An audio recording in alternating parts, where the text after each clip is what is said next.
৪৫ বছরের নিখুঁত আত্মগোপন, নেই কোনো স্থির চিত্র, নেই কোনো সুনির্দিষ্ট ঠিকানা বা ব্যাংক অ্যাকাউন্টের হদিশ।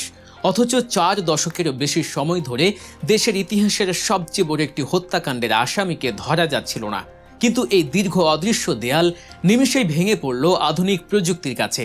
একটি ছোট্ট ডিজিটাল ফুটপ্রিন্ট, একটি সাধারণ ফোন কল আর সাবেক এক গোয়েন্দা প্রধানের মোবাইল ফোন, এই তিনের সমন্বয়ে উন্মোচিত হলো বাংলাদেশের ইতিহাসের সবচেয়ে বড় এবং চাঞ্চল্যকর রহস্য। ৪৫ বছর আগে যিনি স্বাধীন দেশের একজন রাষ্ট্রপ্রধানকে চিরতরে বিদায় করার নৈপথ্যে কাজ করেছিলেন, তিনি কি এবার বর্তমান প্রধানমন্ত্রীকে সরিয়ে দিতে নতুন কোনো মাস্টার প্ল্যান নিয়ে মাঠে নেমেছিলেন? আর এই ভয়ঙ্কর মিশনে তার খুঁটির জোর কোথায় ছিল? বিদেশি গোয়েন্দা সংস্থা নাকি ক্ষমতাচ্যুত কোনো স্বৈরাচার? আজ আমরা বিশ্লেষণ করব কিভাবে সাইবার ফরেন্সিকের জালে আটকা পড়লেন মেজর মোজাফফর, আর কি ছিল তার এই নতুন ঢাকা মিশনের আসল উদ্দেশ্য।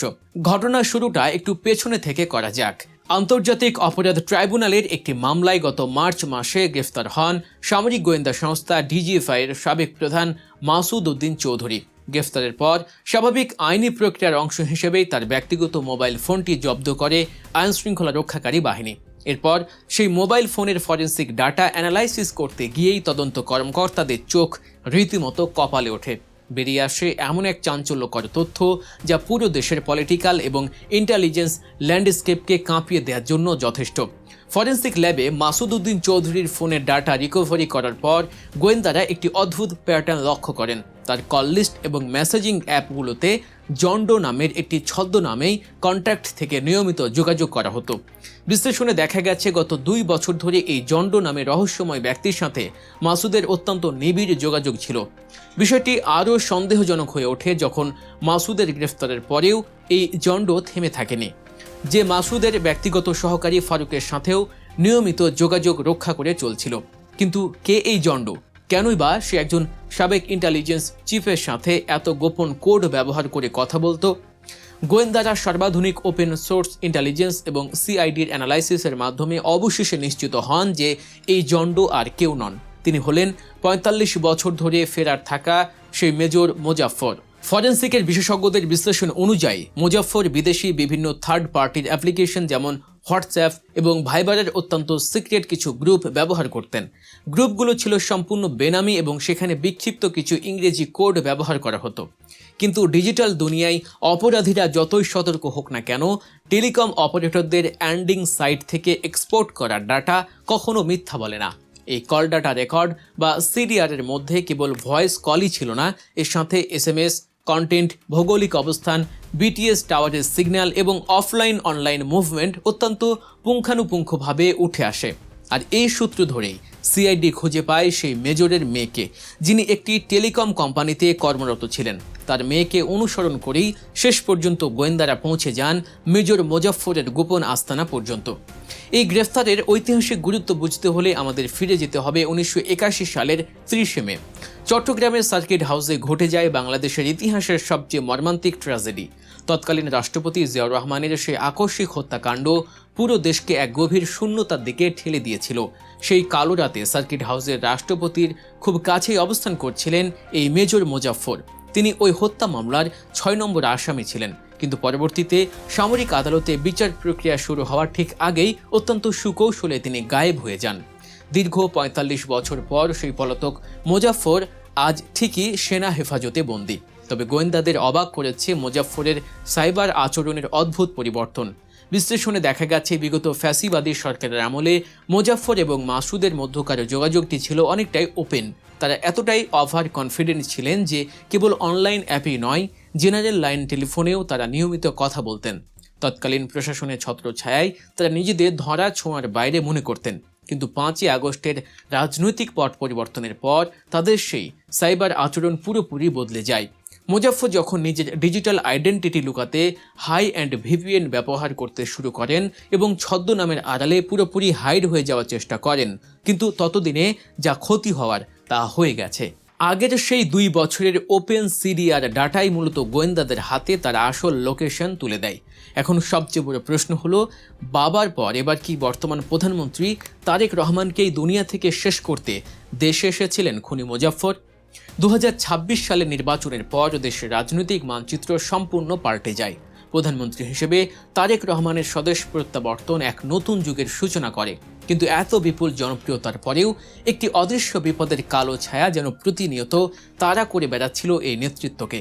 অতি সম্প্রতি এলডিপির চেয়ারম্যান কর্নেল অবসরপ্রাপ্ত অলি আহমেদ প্রকাশ্যেই জনসভায় অত্যন্ত কড়া ভাষায় একটি শঙ্কা প্রকাশ করেছিলেন।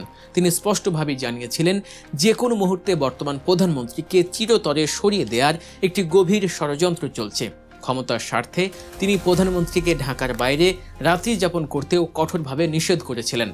কর্নেল অলির এই বিস্ফোরক সতর্কতার ঠিক পরপরই ডিবির জালে ধরা পড়েন মেজর মোজাফফর। এই দুই ঘটনার কাকতালীয় টাইমিং প্রমাণ করে যে পর্দার আড়ালে এক বিশাল এলিমিনেশন প্রজেক্ট বা সরিয়ে দেওয়ার মিশন অত্যন্ত নীরবে কাজ করে যাচ্ছিল। গোয়েন্দা নথির চরম দাবি অনুযায়ী একটি সুনির্দিষ্ট অ্যাসাইনমেন্ট নিয়েই দেশে ফিরেছিলেন এই মোজাফফর। তার মূল উদ্দেশ্যই ছিল যে কোনো মূল্যে প্রধানমন্ত্রী তারেক রহমানকে সরিয়ে গোটা দেশে এক ভয়াবহ বিশৃঙ্খলা এবং ইমার্জেন্সি বা জরুরি অবস্থার সৃষ্টি করা। আর এই মাস্টার প্ল্যান বাস্তবায়নের ডেডলাইন নির্ধারণ করা হয়েছিল আগামী ডিসেম্বরের আগেই। এই ডেডলাইনের পেছনের কারণটাও বেশ স্পষ্ট। ভারতে বসে ক্ষমতাচ্যুত স্বৈরাচার শেখ হাসিনা কিছুদিন আগেই ঘোষণা দিয়েছিলেন যে তিনি আগামী ডিসেম্বরের মধ্যেই দেশে ফিরছেন। অর্থাৎ ভেতরের প্লটটি ছিল অত্যন্ত সুনিপুণ।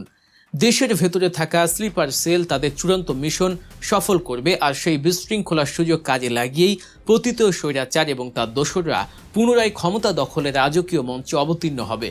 এটি ছিল মূলত একটি কোঅর্ডিনেটেড স্টেট ক্যাপচার বা রাষ্ট্র দখলের সুপরিকল্পিত জাল। এই ষড়যন্ত্রের ডালপালা দেশের সীমানা ছড়িয়ে আন্তর্জাতিক গোয়েন্দা সংস্থা পর্যন্ত বিস্তৃত বলে ধারণা করা হচ্ছে।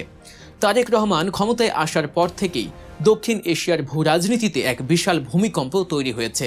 চীনের সাথে একের পর এক মেগা ইকোনমিক চুক্তির স্বাক্ষর, বিগত সরকারের আমলে করা ভারতের ইকোনমিক জোন চুক্তি বাতিল ঘোষণা এবং পাকিস্তানের সাথে কূটনৈতিক ও বাণিজ্যিক সম্পর্কের এক অভাবনীয় উন্নয়ন, এই সব কিছুই একটি বিশেষ মহলের রাতের ঘুম হারাম করে দিয়েছে। ঢাকার মাটিতে এখন কাউন্টার এসপিওনাজ বা পাল্টা গুপ্তচর বৃত্তির এক চরম স্নায়ুযুদ্ধ চলছে।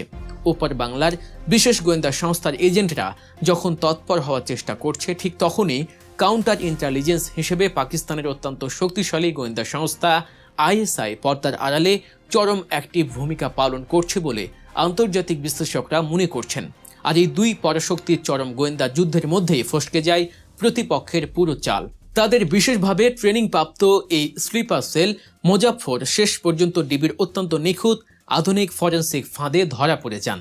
৪৫ বছর ধরে আইনের চোখ ফাঁকি দিয়ে চলা একজন দাগী আসামি, যাকে খুঁজে বের করা এক প্রকার অসম্ভব বলেই মনে হচ্ছিল, তাকে হঠাৎ করে খুঁজে পাওয়ার পেছনে যদি কোনো আন্তর্জাতিক কাউন্টার ইন্টেলিজেন্সের বিশেষ সিগন্যাল বা সহায়তা না থাকতো, তবে কোনোভাবেই তা এত দ্রুত সম্ভব হতো না।